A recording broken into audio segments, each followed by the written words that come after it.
Senator Arlen Specter, Republican of Pennsylvania, if you had to pick one or maybe two big influences in your life, what would they be? The reform of Philadelphia's minor judicial system back in the mid-60s would come immediately to mind, ahead of the single bullet theory, for example, or Judge Bork or Judge Thomas.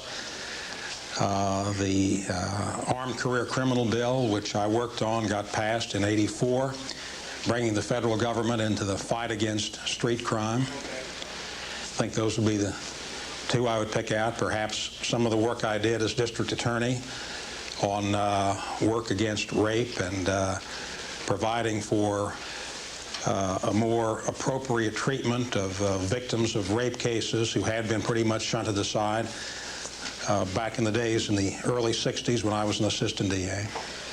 If you had to pick a person or two that really influenced you in your life, who would you pick? Chief Justice Warren was a very profound influence, chairman of the Warren Commission, where I worked as one of the young lawyers. My father, my mother,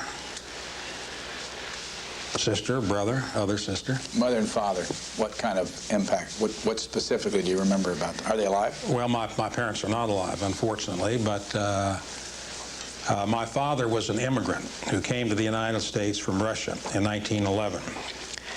And he couldn't speak any English, and he had a very, very tough life. He used to say schwer te maken leben, which is Yiddish for hard to make a living. He was a doughboy. He rose to the rank of buck private in World War I, went to make the world safe for democracy, came back to the United States with shrapnel in his legs, learned to speak English by selling blankets and dry goods to the farmers in the Midwest, left Philadelphia, went to St. Joe, Missouri, where he met my mother, who had come with her family at the age of 5. My parents had very little formal education. My mother went to the 8th grade. My father had none. But they were very educated people. My father read avidly and was determined that his children, my two sisters, my brother, and I would have an excellent education. Why did your father come from Russia in the first place? Because he didn't like being under the Tsar's heel, because an older brother had been conscripted to go to the army and fight in Siberia, because there was rampant anti-Semitism, because the Cossacks rode down the street, destroying everybody who came in their wake. It was a very oppressive society, and he heard about the wonders of America, came here, and he was right. Did you sit around at the dinner table and talk about these things? Yes. Yes, we did. Sat around, talked about them when I would go with him when I was 5 years old, selling cantaloupes. One of my earliest recollections is my father would get up before dawn and go down to the market in Wichita, Kansas, take the back seat out of his car, load it up with cantaloupes. If they were this size, you sold 3 for a quarter. If they were this size, you sold 6 for a quarter. And we would take a basket of cantaloupes, and I did that starting at the age of 5. And we would go door to door selling cantaloupes until the local merchants complained to the constable, because the local merchants wanted to sell their cantaloupes in their stores, and we'd get run out of town. Then we'd go to the neighboring town and sell cantaloupes. Were you born in Russell, Kansas? Born in Wichita. But you spent time in Russell. Right. Because Senator Dole's from there, and there are others. Didn't you have somebody else that, I remember interviewing somebody recently. There are a lot of people from Russell. Russell has 4,998 people. They used to have 5,000 until Dole and I left town. But I moved to Russell when I was 12. My father and mother and our family had lived in Wichita, where I was born, until my father opened a junkyard in Russell, Kansas, and I moved there to finish the 8th grade and go to high school. So I consider myself from Russell. Did you grow up speaking more than one language? No. Did your father try to teach you Russian or Yiddish? No. Yiddish was spoken in my household a little. My brother, who is 10 years older than I, knows a lot more Yiddish, because my father came to the United States in 1911. Morton was born in 1920, Hilden 21. And there was a lot more Yiddish spoken in the family when my father was just in this country for 9-10 years than he was a decade later when I was born. So I know a little, but no effort made. We really moved to English as fast as my father learned the language. When did you go to Philadelphia? 1948. Went to Philadelphia because my parents had moved to Philadelphia. My father and mother moved back because my sister was of marriageable age. And there was only one a Jewish boy in Russell, Kansas. That was me. So not an appropriate prospect, and my parents moved back to Philadelphia in 1948. And in those days, it was thought a good idea to go to school if you could live at home. My sons went to colleges locally, my older boy to Haverford, my younger son to Penn, and they lived on campus. But I moved to Philadelphia so that I could live at home and go to college, and commuted. Did your father or your family suffer any anti-Semitism in Kansas? Yes. Did you ever talk about that? And if you did, what were the things you thought about them? We suffered anti-Semitism because there's a lot of it around, and some of it bubbles over the top. There's a tremendous amount of bigotry in this country today. David Duke, anti-feelings about blacks, anti-feelings about Jews, Hispanics, even Catholics. There's a lot of bigotry in this country, and we saw some of it in Kansas. I think perhaps less in Kansas, where there were fewer Jews. But fistfights as a teenager, religious slurs. I participate in a Bible class in the Senate. In fact, I participate in two. One of them is in my office, an Old Testament class taught by a very distinguished biblical scholar, Mrs. Naomi Rosenblatt, whom I knew from law school days. Her husband was there. But every Wednesday morning at 8 o'clock, there is a Senate prayer meeting. And when I took my first turn at delivering the message, I went to parts of the Bible, the New Testament, which were critical of Jews for killing Jesus Christ, for example. And interestingly, some of my colleagues in the Senate were very surprised to hear that those Bible references were activating factors in causing anti-Semitism, which they were. And that's the sort of thing which I saw as a youngster, and still see some when I travel around and have open house town meetings in Pennsylvania today, frankly. I want to go back to that, but your Bible get-togethers in the Senate, is that something that many senators participate in?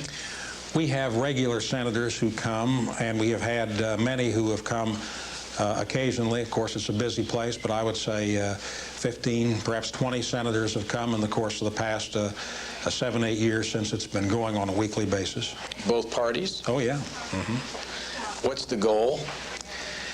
To study the Old Testament and to see how life hasn't changed a whole lot in 5,000 years, and to see some of the lessons from the Old Testament being applicable to the problems which we face in Washington, face in the country today. And it's also a reflective time. We don't have much time to think around here, or perhaps we have time and don't use it, but that's an occasion where we sit down, telephones are all turned off, the only thing that interrupts us would be a vote, and read the Old Testament and have a discussion. I guess I can't help but want to ask you, if you find yourself in that room talking about the Bible with people that you are not mortal enemies with here, but political enemies with here, and if that's true, what happens, or what are your thoughts? In the Senate, we really don't have not only not mortal enemies, but not political enemies. We have lots of disagreements, and there are some heated moments, but it's a very small group. When you have 100 people, and we have a lot of associations on committees, or when we vote, or for example, we have back-to-back votes. People don't understand we vote, and then 15 minutes later we have another vote, and 15 minutes after that we might have 3 back-to-back-to-back, and it's not enough time to go back to your office. There's a lot of time to talk and to get to know people. I know every one of the 99 senators. I could give you their names state by state and the people, and a fair amount about them. So this business about enemies, I mean, there are a few. There are some very sharp disagreements among some members, but relatively few. But to answer your question from a slightly different perspective, we've had some very fascinating discussions by one of the senators who believes the word of the Bible actually word for word. And one day another senator questioned how he could believe that, and it was quite a confrontation of two mature men coming to disagreement about a very fundamental point, and that is whether the Bible was literally exact in what it said when it portrayed one of the miracles of the Bible, for example, the parting of the Red Sea. I won't say which side I took.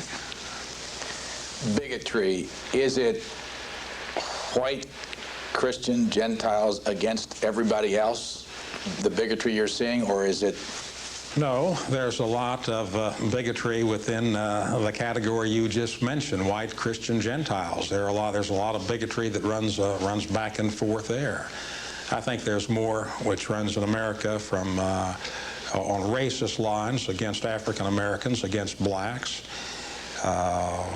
against Hispanics, against Orientals, against Jews, and against Catholics. But there's hardly a group that hasn't been the victims of discrimination. It's not reserved for any one group. Got any clue as to why this thing goes on? What's the source? Why does it go on? Yeah, I've got some clues. Help us better understand it? Well, I think it goes on because you have a wave of competition. You have the Irish coming to America, and you have Justice Souter testifying in his hearings about, or one of the witnesses who testified for Justice Souter about Irish need not apply in Boston. Or you have the wave of Jews coming to the country, and a lot of people saying that Jews control the media, for example, which, you know, it's all preposterous. Or you have the African American, the blacks moving up in society, and you have very deep divisions right now on job preferences. We just went through a torturous battle on the Civil Rights Bill, a battle that I was very, very deeply involved in. I tried to help work it out so we wouldn't have a quota bill, but would have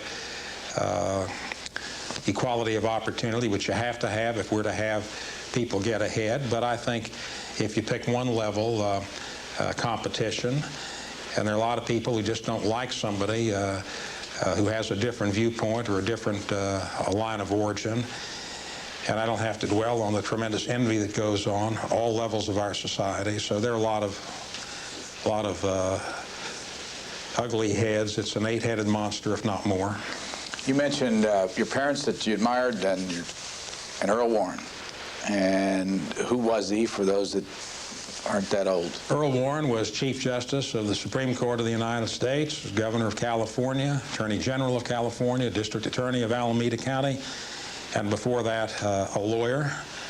And your question is spontaneous and unrehearsed, and Warren comes to mind very, very promptly as a great American, as somebody that I knew personally in the formative days when he was the chairman of the Warren Commission, and I worked for him. And he's a very profound man. I think has had a great impact on America. Don't agree with a lot of his ideas, fought with him furiously, for example, when I was district attorney over the Miranda case, for example. But in terms of a man who had a lot of balance and a lot of wisdom, made a great impact on this country.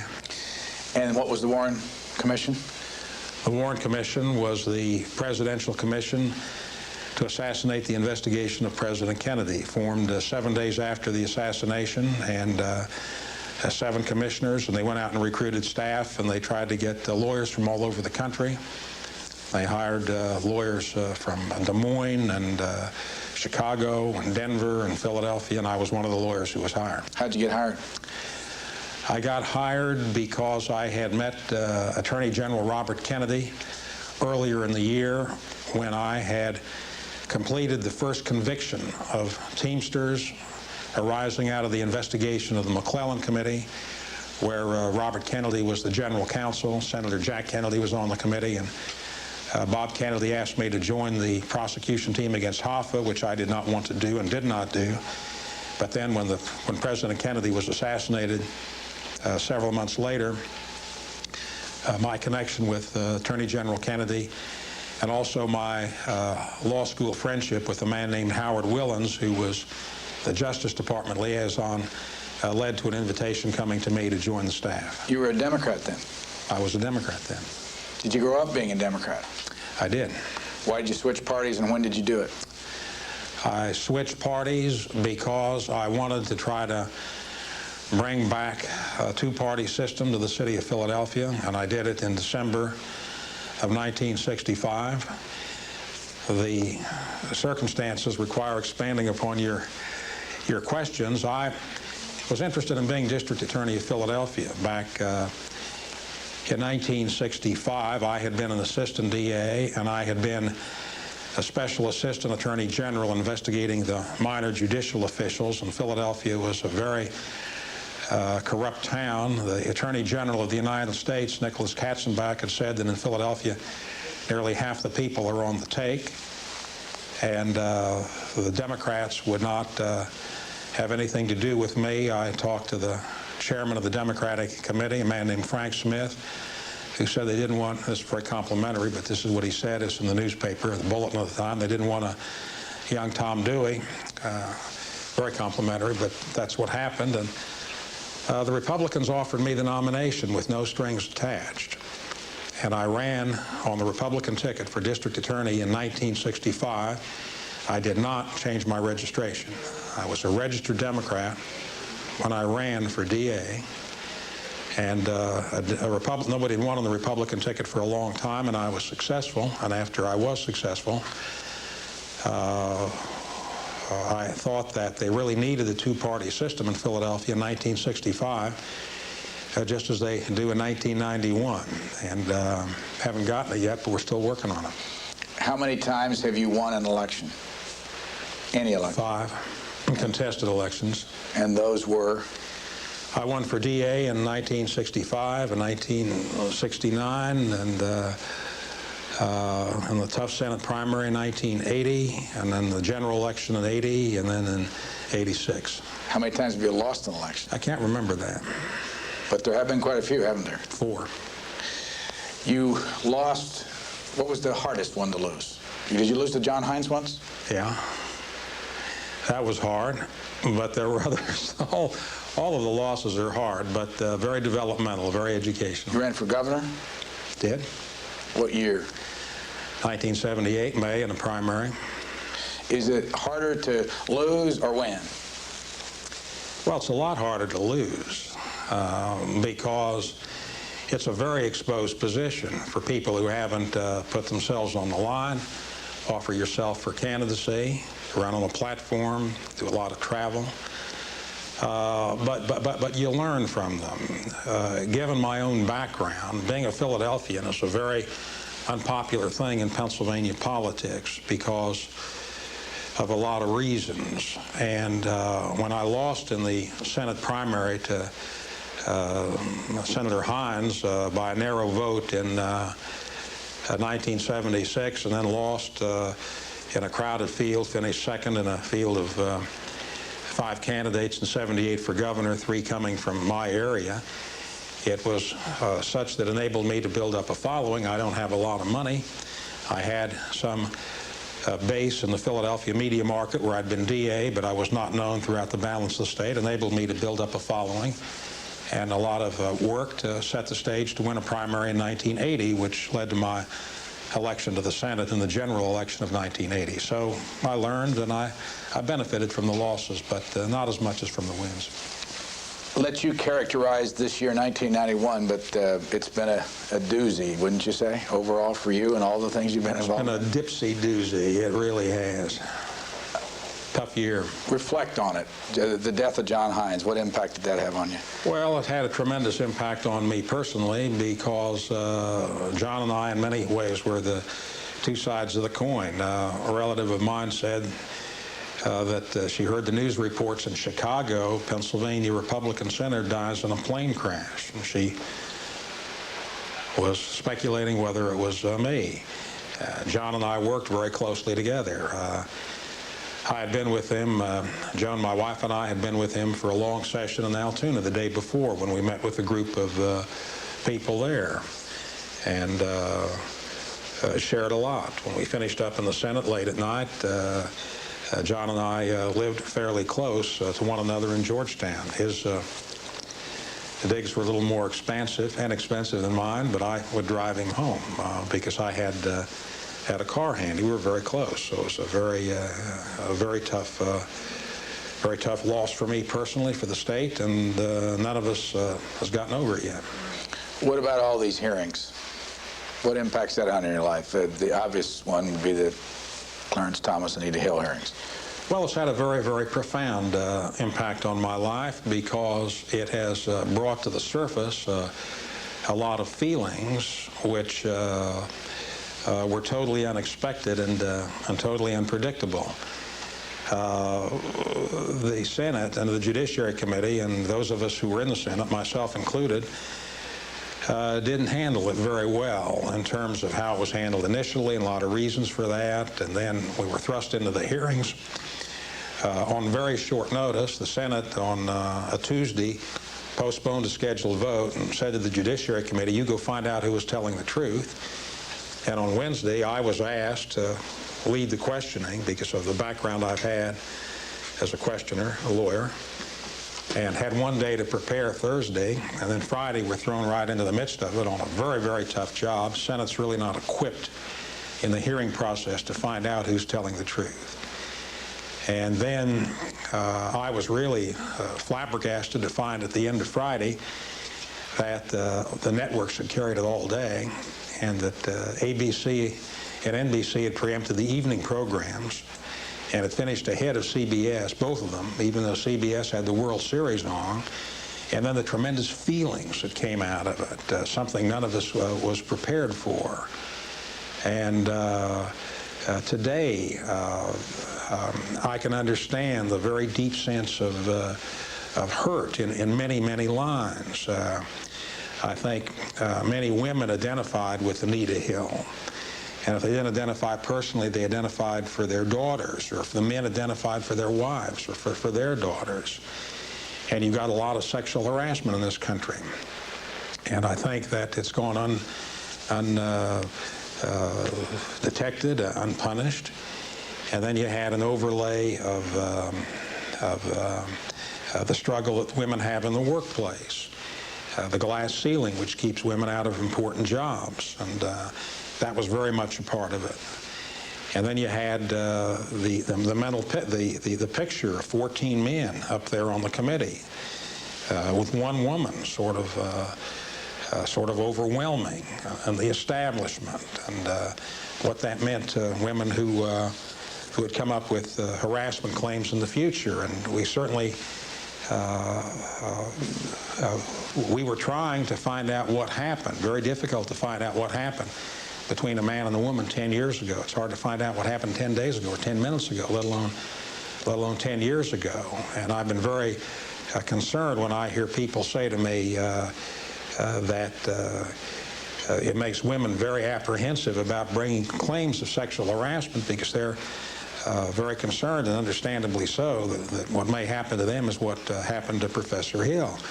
So that you really unleashed a torrent. And there's another aspect to the matter, the aspect of one African American, one black man sitting there with 14 white men, and all over 50, or almost all over 50, so that you had the high-tech lynching, which Justice Thomas talked about.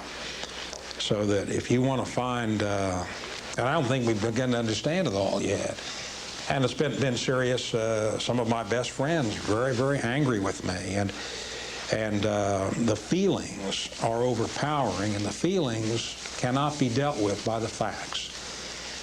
The New York Times said that my questioning of Anita Hill was painfully polite, and even well, some other word about thoughtful. And Nina Totenberg, who broke the story, a very strong woman's writer, as is my wife, by the way.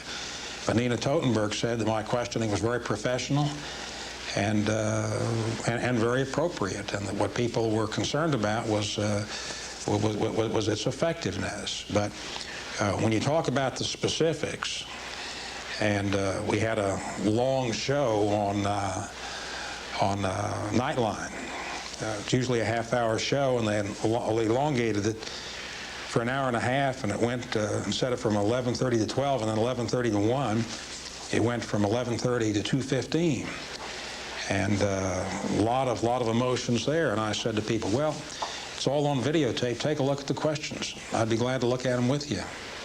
But none of the facts deal with the feelings, and it's something I think we're going to have to examine in this country on all those very important substantive questions. Did you ever get nervous, or do you ever get nervous sitting up there when you're doing your questioning, knowing that so many people are watching? Sure. But I had no idea that so many people were watching. In the first round of the Bork questioning, and I've never commented about this publicly, nobody's ever asked me, but this is sort of illustrative, I spilled a glass of water right when my turn came on round one. And Senator Grassley was on my left, and Senator Humphrey was on my right, and they wanted to change seats with me, and I decided the best thing to do was just to ignore it, which I did. Where'd the water go? It went all over the table and partly on me and all over my papers, but I thought the best thing to do was to grin and bear it. But no matter how experienced you are, or how many hearings you've been through, there are certain butterflies. I think the pro football players have it, the actors have it. I think it's just a very human factor, and I have it. When you're sitting up there and you're looking at the witness, and you obviously can see cameras and people in the room, is there some point where it all blocks? Yeah, after you get started and you start to focus, it blocks. But you're aware that it's there, and you're aware that every little movement is being watched. I was on Tom Snyder's show years ago in the mid-'70s on the single bullet theory, and Snyder had the Tomorrow Show, and he taped it at 11:30, and then he put it on at 1 o'clock. So I did the taping, went back to the hotel, and watched it. And they had the camera zoom in right on my eyes. They wanted to see, when I talked about the single bullet theory, they wanted to see as close as they could what my demeanor was. And that made quite an impression on me in terms of television, so that when you're questioning people, Judge Thomas, Professor Hill, whoever, that camera's there, and it sees everything. Was there a moment in those hearings that you knew from where you were sitting that it changed something? No. I was surprised that the public opinion polls came out as they did for Justice Thomas. I had thought they would have been the other way, just as a matter of the emotional impact and the young woman and the whole circumstance. No, there was no moment like that. What's your reaction when you hear or you read about yourself and they say he's tough, he's difficult, he's not easy to get along with, all those strong things? Well, I can see how people would say that. I'm very directed, and I think that comes from my experience in terms of the necessity to be directed and the necessity to be strong. I don't like to hear that I'm tough or hard to get along with. I don't think I am hard to get along with. When people say I'm tough, I was known as a tough DA. I think a DA has to be tough. I think if you go through the questions that I ask, generally, if you go through the questions on Bork, they were directed, Judge Bork directed questions. If you go through the questions I asked Judge Thomas before he was Justice Thomas, asked him some very strong questions on affirmative action, pushed him very hard, for example, on why he opposed affirmative action from a high school dropout trying to get a job when he had the benefit of preference getting into the Yale Law School. Asked him tough questions, or let me amend that to strong questions, or leave it at tough questions, on why he didn't watch Professor Hill's testimony. You know, one of the other senators asked that question when Justice Thomas said he didn't watch, the senator dropped it. I want to know why he didn't watch it. Seems to me he should have.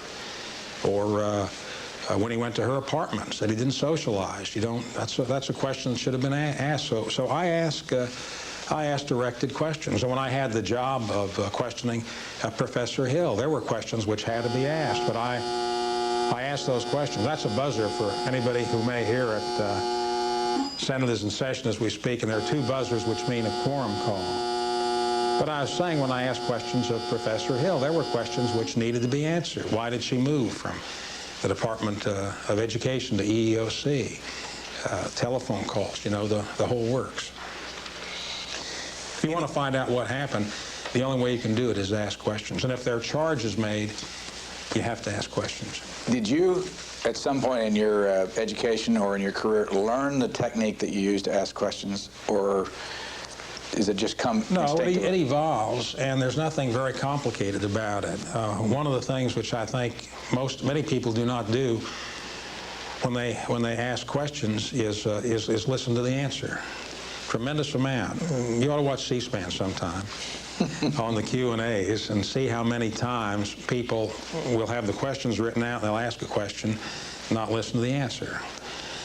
Or when the questioner will ask a question which has many parts so that the witness can pick out any one of 3, 4, 5, or 6 different answers. You have to ask one question. And then if the witness doesn't answer the question, you have to gently come back to the question. And there's a purpose in asking questions. And it's really not all that complicated, and it's hard in the hearing, unlike a courtroom. In a courtroom, you don't have any time limitations. In a hearing, you have 30 minutes. So that a lot of times when you question Justice Souter or Judge Bork or Chief Justice Rehnquist, you gotta lay a lot of groundwork and then move to the questions. But ideally, a questioner ought just to ask questions, ought not to make any speeches. Where'd you go to undergraduate school? University of Oklahoma. Started there the same year Bud Wilkinson started coaching. Transferred after 1 year to the University of Pennsylvania, where I graduated. Your degree was in? Political science, international relations. You got your law degree where? Yale. Can you go back over your life and if you were sitting and reflecting on what you are today, and could you answer the question, I am what I am because of, you mentioned your mother and father and Earl Warren, but what other steps in your career would you finger as being important? People you've met, teachers you've had? Well, I don't think it's possible to answer that question in the comprehensive way, not only not on a short soundbite, but even on the luxury of the C-SPAN 1-hour interview. But there are things I could particularize. I think I remember, but I'm not sure, but at least I was told that when I was very young, my father was very angry on the Veterans March on Washington. And that's the famous march where General MacArthur was there and Major Eisenhower, and my father felt he was entitled to a bonus. And I've had a very deep interest in veterans affairs ever since, and I've sort of just encapsulated in sort of an inexact way. Been on my way to Washington ever since to get my father's bonus. So I think that was a factor. And I always wanted to come as an elected official. When Bobby Kennedy offered me a job on the Hoffa prosecution team, I didn't want to be part of the bureaucracy. And I had a very deep interest in civil rights as a child because of my father's being oppressed by the Tsar and what happened, the bigotry in America and the anti-Semitism. So I wanted to be a lawyer to be in a position to protect myself and others. And I've done a lot of work in civil rights. And then I was interested in gaining skills as a lawyer. I did a lot of debating in high school and college. And then I joined a law firm, Barnes, Deckard, Price, Myers, and Rhodes. Now, Deckard, Price, and Rhodes. I will not give the phone number. However, in Philadelphia, I have not had any financial association since I've become a senator. But I didn't like the pace and the absence of the development of legal skills. I became an assistant DA after I'd been there a little over 3 years because I wanted to learn to be a trial lawyer. I think that those were significant factors. And I became a committeeman right out of law school. I went door to door, get people to register. Remember one day going up 4 flights of stairs, 3 flights to the 4th floor to get somebody to register. Went 3 times to get them to register. I registered to the other party after I got them to register. Get people out on election day, was interested in politics. And those are some of the developmental steps before becoming DA, et cetera. Go back to Earl Warren, if you would, please, again. What was so great about Earl Warren? Earl Warren had a profound impact on America in bringing his values into play, and on his independence, and on his projection of America on a broad sense of decency. And on the personal level, he was very hard to get along with. I mean, you want to talk to somebody who's tough, you ought to talk to Earl Warren.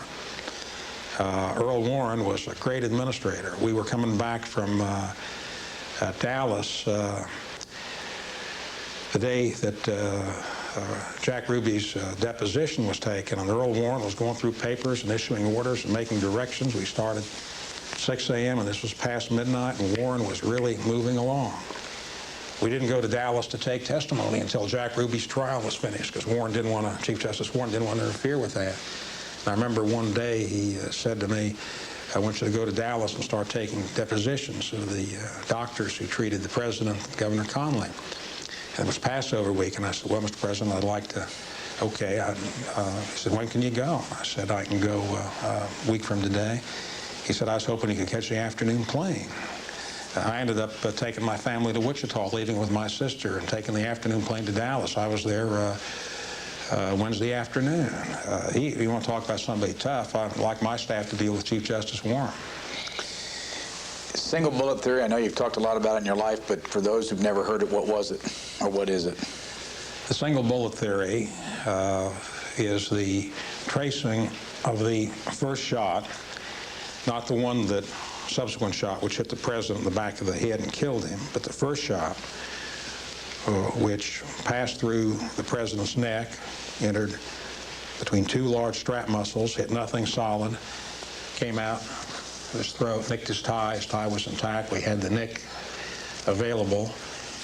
Bullet had a little yaw on it, that is, some deviation, wasn't pristine, entered the governor's back slightly to the left of his right armpit, grazed a rib, which we knew from the x-rays, tumbled out backwards, left a hole 4 inches in diameter on the governor's chest, and then tumbled through his wrist and lodged in his thigh. And it has been widely criticized, widely doubted, but on all of the intense studies which have been made by writers, correspondence networks, it's been upheld. How old were you when you worked for the Warren Commission? I started when I was 33, ended when I was 34. And after that was over, did you go back to Philadelphia? I went back to Philadelphia. How old were you when you ran for DA? 35. And originally, how old were you when you ran for the Senate? 50. And are you going to... 46 on the losing track. Are you going to do this again? Yes. Next year? Yes. What do you say about the polls that come out that say this institution is not very well respected? And why do you, if you agree with those polls, why do you want to do this? Why do you want to keep this up? What do I think about the polls? I think the polls are understandable. I do not think we're doing our job. I am very unhappy. This is the last day of the session, allegedly, that we're going out of session. I'm not sure we will go out of session because the Senate adjourns when the last senator stops talking. I think we ought to be in session in December. We ought to face the economic problems facing the country, which are very serious. Why do I want to stay here? Because I think that there's a lot of important work to be done. And it sounds hackneyed and trite, but I think I can make a difference. I think I have on some of the things I've done so far. And I'm gaining knowledge and experience, and there's a lot more to be done. There are a lot of matters that I'm working on in midstream. What's it going to cost you to run again? I don't know, but I know that it cost $7.4 million in 1986, and I know that as obscene as that figure is, it's small compared to what they spent in North Carolina or other comparably sized states, Texas, for example. Is it demeaning to you to raise money? No. How do you do it? Ask for it, call up people, discuss it. It's not demeaning because it's a part of the system. Presidential nominees, President Bush raised money. President Reagan raised money. It's been a part of our system for a long time. We ought to change it Senator Hollings and I have a proposal which would change the system. There are some really fundamental changes involved, but I'm not wealthy. Anybody can file. I don't want to give too many people ideas, but nothing they don't know already, and spend $10, $15, $20 million of their own money on a campaign, and I do not have that wealth. And if I want to be prepared, I better have money in the bank to give my messages. C-SPAN's the only free network around. When you want to put commercials on, it's very, very expensive. And they can put on 30-second spots. I voted 4,000 times. It's very easy to take spots out of that 4,000 voting record and distort them. Do you expect to have an opponent in the primary now? I do. Did your role in the Thomas hearings help you or hurt you in the primary? I don't know. Get any sense of, well, I mean, are the conservatives the one that are going to oppose you? The far right wing is going to oppose me in the primary, but I don't think that the people who dislike my voting record are going to change because of what I did in Thomas. And the person who I expected to file against me in the primary already announced last week. And every time you please somebody, you displease somebody else. So a lot of people are unhappy with me about my role in Justice Thomas's hearing. So if you say, does it help you or hurt you in the primary? I don't know. You can't figure it out in advance. You can't calculate it as you go along. And after the fact, you really don't know. 67 counties in Pennsylvania? Yep. Is it true that you literally went to on 4 different times to each of those counties within the last, and I read it recently, during one of these terms? Did you really visit each of those 4 counties, each of those 67 counties 4 times? No, I think I did it more. How and when? Well, how do you do this? I do it on recesses.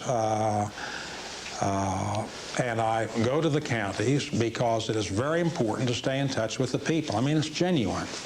If you stay in Washington, or if you stay in Philadelphia or in Pittsburgh, or in the big cities, you do not really have a sense for what people want. And we can only do so much. Really, the job of government is to establish priorities and take care of the biggest areas of need. And you only find that out is if you go talk to the people. If you go to Potter County, for example, on the northern tier, and talk to the farmers, the small businessmen there. Or if you go to Fulton County on the southern tier. I went to Fulton County, and I walked into the newspaper office, and I identified myself. This is when I ran in 1980. And the editor of a weekly paper said, "What are you doing here?" And I said, "I'm here to campaign." He said, "No, what are you really doing here?" And I said, "I'm here to campaign." He said, "Well," there are only 12,000 people in this county and only about 5,000, 6,000, 7,000 vote. And you can't affect 25 votes by being here." And I went back several years later and told him the story. He may be watching, but I go there because that's how you find out. And also, people really like it when you come to their county. And not only do you find out, but if you go back in an election year, the first thing people say is all you do is come here in an election year. But they can't say that to you if you've been there before. We see you on television and hearings and all that, and you're just telling us that you go to all these counties in the state. Do you have any time for reflection? Sure. When? I have time for reflection when I'm driving over the roads to the counties. If you're driving from Susquehanna County to Bradford County, it's an hour ride. And there's time to read. I get a lot of reading done. If you travel across central Pennsylvania, there's a lot of time to read and think. I'm an avid squash player, for example. Play squash every day, unless it's totally impossible. Played this morning at 7 a.m. Another senator your opponent? I have quite a few opponents, but I play with Senator Packwood, Senator Chafee. Senator Warner recently hurt his knee. Who wins in those squash matches? I never discuss who wins and who loses, except to say that my standard for winning is playing and surviving, which means I always win. Going back to your reflection. We break even. We're all competitive among Warner, Chafee, Packwood, and myself. On reflection, if you have time, what would you do if you had free time? All of a sudden, Senator Specter has 2 days to do whatever he wants to do. I'd go to the seashore and read some books on other subjects. Like? Well, I'm reading a book about John F. Kennedy now. It's called A Matter of Character, which is interesting. I recently finished the book of a fellow who was Secretary Clark Clifford. I read that book. I read The Commanders, not quite finished reading The Commanders. I've picked up Catherine Drinker Bill's book on Justice Holmes, rereading that.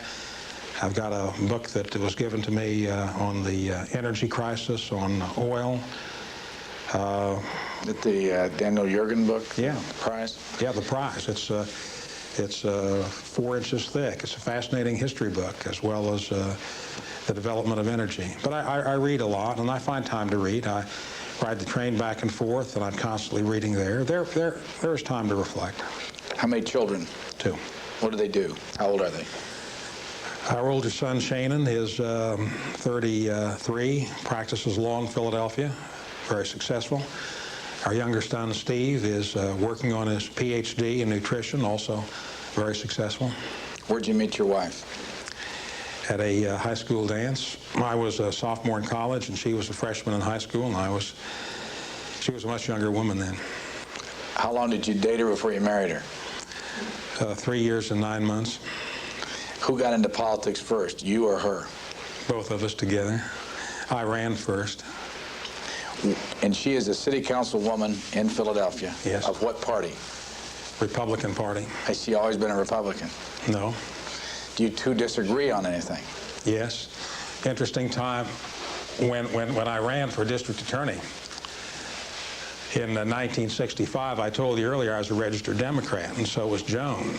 And the night before, we got a call from a fellow helping us with press, a very able guy named Gene Cowan, who was press secretary for Senator Scott and later vice president of ABC, still a good friend of mine. He said, Arlen, you ought to get over to the polls at 7 o'clock because I think you can get a good picture if you get there early. So we got there at 7 o'clock. John and I looked at each other and said, what are we going to do with the children? Shannon was 7, Steve was 4. We had no choice. We had to take them. No time to arrange a babysitter, so we got there. And Joan goes into the polling booth. I went in, and I said, Joan, don't vote for any of the Democratic candidates. You're going to be asked, and don't interfere in their primary. But I voted for the judges. Joan voted just on the questions, and she couldn't get out of the polling place. And I didn't know, but if you go into the machine, you can't get out without voting for a candidate, because the machine will not be liberated if you just go in and vote on the questions. And Joan got locked into the polling booth, and we had an hysterical 4-year-old son, Steve Specter. I got the greatest picture on the front page of the papers. When you ask me, was she a Democrat? Yeah, and she couldn't quite figure out how to vote in the primary of 65. Your relationship with the constituency through television, do you like what you do with these kind of things? Are you in a confrontational situation in your state always when you sit down with reporters? What do you think of the relationship of the public official to the media? I think that it is not an easy relationship. I try to be very direct and very factual and very responsive.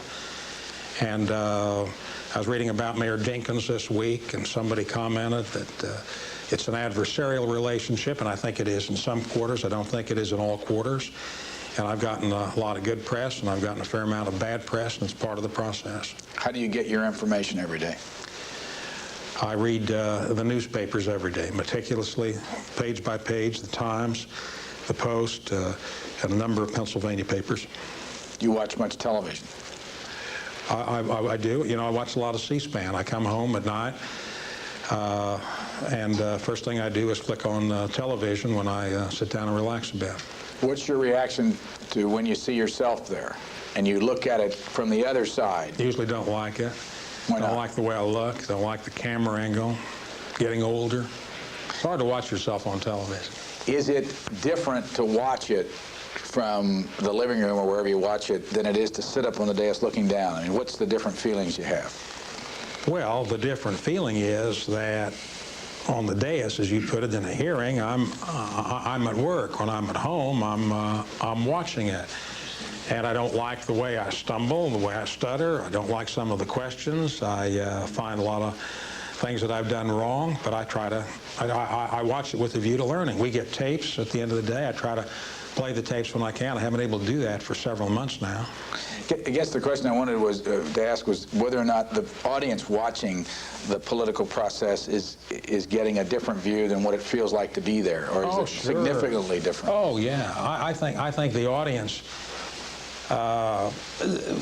comes in disjointed parts, and they don't follow it, and a lot of the subject matter is very complex, and I'm constantly aware of trying to communicate so people understand, but it's very hard to do. And people draw a lot from it. You take the questioning of Professor Hill. I mean, the emotional impact on that and the feeling level was just so different, so that the viewer takes away a lot, which I, as a participant, don't really understand fully, and sometimes not understand very much at all. The cycle of politics is often written about. There have been books written about it. Do you think that are we at a low ebb right now in the way people feel about politics, or is this an unusual period? I think we are, but I think there are recurrent times. I think our society right now has a degree of fragility. I think we had a lot of fragility during the Vietnam War, about distrust of institutions. I think we had a lot of fragility, more so in the Depression days in '32 when Franklin Roosevelt became president. But people are very distrustful, and government has not performed well. Is there anything you can do as a single senator to change that? Yeah, absolutely. I had an idea about using IRAs. I took a look at some of the proposals which are in Congress now, where we want to establish new IRAs. We made a mistake in '86 in discontinuing IRAs, but it's coming back to use IRAs for college education, for medical expenses, or first-time home buyers. So the thought occurred to me that why shouldn't we use existing IRAs for consumer goods? And I floated the idea around, and Senator Domenici liked it, and he and I became colleagues on it. We proposed it on the Senate floor. We found out that there are $800 billion in IRAs and some other retirement accounts, and we have the idea of letting people in middle America use the $10,000. If you take your IRA out now, you pay a big penalty. They should take it out penalty-free and ought not to pay taxes this year, but pay the taxes in 4 equal installments. And I'm working hard to get that passed. And I think that if it were to happen, there'd be a big spurt. I think the people are very nervous now about the economy. And I think if they saw some constructed plan, you see, we cannot cut taxes because we've got a budget deal. We ought to cut taxes on middle America, payroll tax, Social Security tax, tax credits. We ought to cut taxes. We can't spend any more money like Roosevelt did in the Depression to spend the way out of it. But here you have this $800 billion. It's our money to be spent on a rainy day. I think that's the kind of a thing an individual senator can do.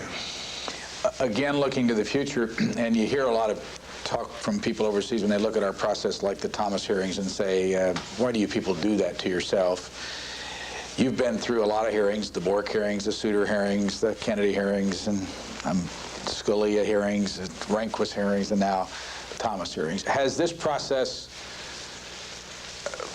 benefited the democracy in this country? And do you think it will continue to be this confrontation? Yes, it has benefited the country. The Europeans who look at it and say, why do we do this to ourselves? Their system is not all that terrific. Our system is better than theirs. If you want to take foibles piece for piece, Churchill said it best, democracy is a terrible system except compared to all the others. And you can take the British to democracy, our confirmation process. We had Justice Scalia up. He answered hardly any questions. Senator DeConcini and I were in the process of forming a resolution to define what nominees had to answer to be confirmed. And then Judge Bork's hearing came up, and he had a kind of a background which made the answering inevitable. I have said and believe that these nominees answer just as many questions as they have to be confirmed. I could give you the details on Chief Justice Rehnquist or Judge Bork or Justice Souter, who didn't answer very many because he was so secure, or Justice Thomas, who had to answer more questions. I think it is desirable. I think there are problems, but it's an improvement. I think the Senate may be moving more to asserting more authority. Many people don't know that when the Constitution was drafted, that the original draft, an early draft, said the Senate should pick Supreme Court justices. And there's a question as to what the balance is. But I think it's healthy to ask the questions. It gets a little unpleasant at times. A lot of stuff spills out, but overall it's better than if you keep it secret. Have you any desire to be a Supreme Court justice? I might someday when I get old enough. What would you say, and we keep hearing this out of the court, that since the Bork hearings, the justices have grown chilly toward the idea of putting their oral arguments on television because they thought this turned into being a circus here. What would you say to them if they told you that directly? Oh, well, I would say that they were very interested in putting their oral arguments on television before the Bork hearings. But why the change? Is it fair? I'm just joking with you. Yeah. They never wanted to put their oral arguments on television. They I said think they it's a did. big fat excuse. I don't think that that's a reason at all. They're doing television experimentation in a lot of federal courts. I think the Supreme Court ought to be on television. But it's their own idiosyncrasy, and they can control it. They didn't like being witnesses. Chief Justice Rehnquist didn't like being a witness, came within a hair's breadth, I'm told, of not appearing because he was a sitting justice, but they may not like to appear before senators, but that's a lame excuse for not putting their own proceedings on hearings. They can regulate it themselves. They're not going to have any lawyers run wild. That presiding judge has a big gavel. Does the Senate and the House have any way to force them to become more public, or is the separation of powers prevent that? Absolutely no way to force them to do anything, nor should we have any. The only influence we have once they are confirmed is the power of impeachment, and it's this big. Last question. If for some reason or other you find yourself not in the Senate any longer, what are your own dreams about other things you'd like to do? Practice law, teach, write, read, relax, run again. Senator Specter, thank you for joining us. Nice being with you. Thank you.